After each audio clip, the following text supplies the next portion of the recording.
Hello everyone, welcome to this next video on complex analysis. This video is again taken from the paper of GATE 2004 and this is of 2 marks. The question says if we are given two functions f is equal to u plus iota v and another function is g is equal to v plus iota u, they are two non-zero and analytic functions. They are given to be analytic as well as non-zero where in this particular domain.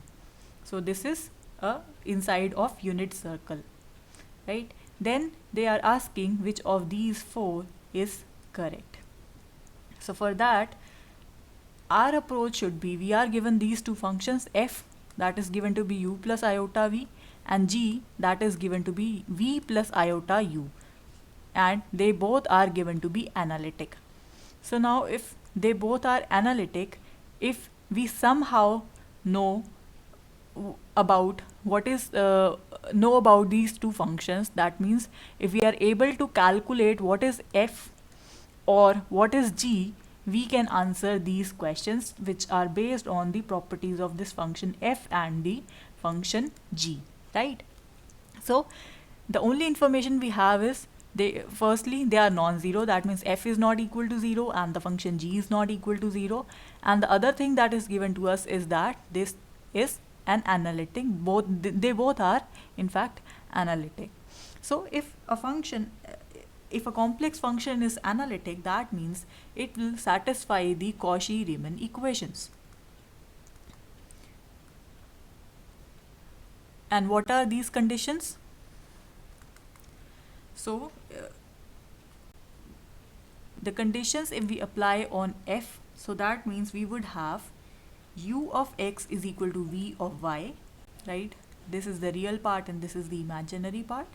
And the second condition we would have is u of y is equal to minus v of x, where these subscripts that represent the partial derivative of these functions with respect to the subscript x or y, right? So this is our equation number 1 and this is our equation number 2. Now we'll apply the same result on g. That means we'll apply the Cauchy-Riemann equations on g. So now we would take the partial derivative of this real part with respect to x, so that should be equal to the partial derivative of this imaginary part with respect to y. Say this is our equation number 3, and similarly we have the partial derivative of the real part with respect to y, that should be equal to minus the partial derivative of u, the imaginary part, with respect to x. So call it as equation number 4. So now we can use equation number 1 and 4. So using this one and this equation, we would have ux is equal to vy, and we know further vy that is equal to minus ux. So in effect we would have ux is equal to minus ux, or in other words you can write 2ux is equal to 0, or simply u of x is equal to 0. So now if the derivative of some function is 0, that means the function itself should be a constant. Or because now the derivative of this function is basically a function of both x and y, and we are taking its partial derivative with respect to x. So now if its partial derivative with respect to x is 0, so that means you say u is constant in x, or you can say u is a function of some function of y only, right? Some function of y only. So this information we have about u. Now let us see what we can say about v. So for v, we can use equation 2 and equation 3. So from there we could write vx is equal to minus vx, or in other words you again have vx is equal to 0. So if vx is 0, again we can say by using this same thing, that means the partial derivative with respect to x of this function v, taking both the arguments x and y, this is equal to 0. So that means v should be a constant, v should be a constant in x. If it is a constant in x, that means it should also be some function of y.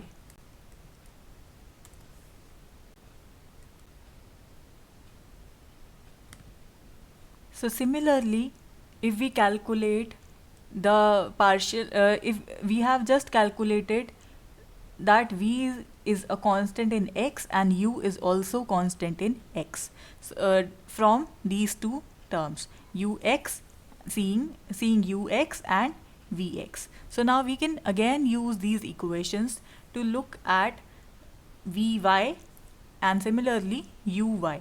So how we can calculate these two? Again, we can use equation 1 and 4. Not 1 and 4, but here equation 2 and 3. So if we use equation 2 and 3, so from there uy is equal to minus vx, and we know what is vx? Vx is equal to uy. So using equation 3, we have u of y. So again, we would have something like 2uy is equal to 0, and again uy is equal to 0. Now if the partial derivative of this function with respect to y is equal to 0, that means this function is also, so u is also constant in y. If now it is constant in x as well as constant in y, so that means u is basically a constant containing no terms of x and y. So from here we got this information, and similarly if we solve this using equation 1 and 4, so what would be vy? So if we look at our equations, so vy using equation 1 and 4, vy would be equal to ux, so it would be equal to ux, and from this equation 4, this ux is equal to minus vy, so this would be minus vy. So again we would have something like vy is equal to 0, so that means v should be a constant in y, so that means if it is a constant in x as well as in y, so it is overall a constant. If u is constant, v is constant, that means the function f defined by u plus iota v using this expression is also a constant. If this function, we got f to be constant. If this function is overall constant, so that means its derivative is equivalent to 0. So from here we saw that option 1 here appears to be the correct one. Why? Because we got u and v both to be constants, and if they both are constants, so that means f is also a constant. If f is a constant, that means its derivative comes out to be a number 0, and we cannot make any other we cannot remark anything about these two options from this information. So from here we conclude that option A is the correct option. So well, that is it for this video. Thank you for watching.